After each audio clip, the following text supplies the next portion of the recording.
If you're someone who has children like me, I don't wait till their birthday to let them know how much I love them. I may emphasize how much I love them on their birthday, but I make it a point throughout the course of the year to make sure they know what they mean to me. And that's Black History Month. It's making sure that they understand that it stretches well beyond this month. Everything that we do is for the betterment of our members, and so I think when we think about celebrating Black History Month now and just celebrating our stories all throughout the year, it really speaks to how we really believe in the power of this all the time. To be a part of the Boys and Girls Club, who has such a critical foundational footprint on my life and on my values, it's my hope that I'm imparting those values in our young people. At my particular club in Roxbury, I grew up in a time in Boston tumultuously with busing. And it was this club who stood behind me as a young girl, who told me to believe in myself. Even when people were standing in the way of my education, I would come to this club and they would build us back up.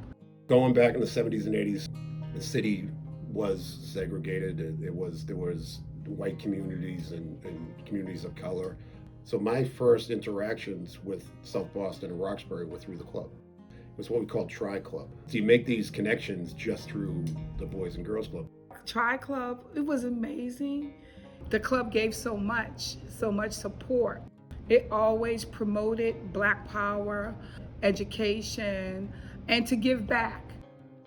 Some of the staff that were here, Howie Bunkley, he came in and he actually cared about who you were. Everything to him was kindness. We would cook with him. He would teach us how to make it. We would get our own plate. But he would also give us a plate that we would have the opportunity to bring it to one of our favorite staffs and feed them on Saturdays. That was Howie. He knew everybody. And everybody in the world knew Howie. This was a gentleman that came to this club at a time when it was dangerous for an African-American man, so took him into Charlestown.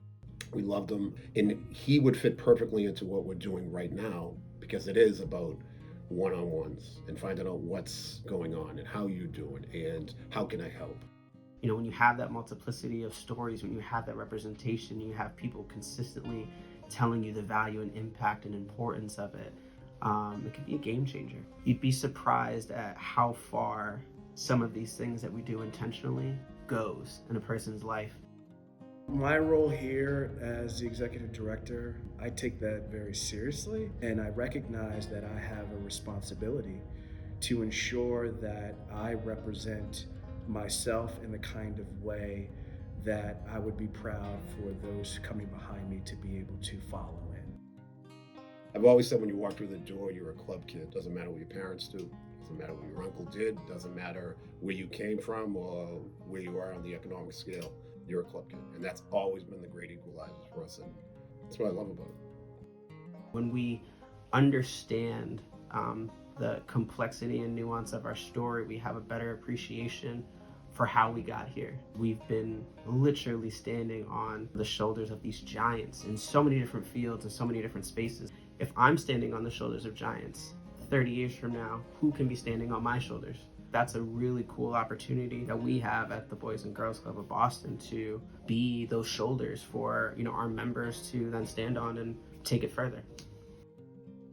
I see this as what I was supposed to be doing. It's my life's work. I love young people.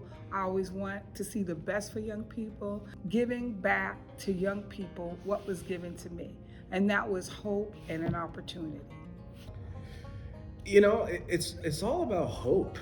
Representation matters, and I'm sure you've heard that many, many times before. Reality is we have representation.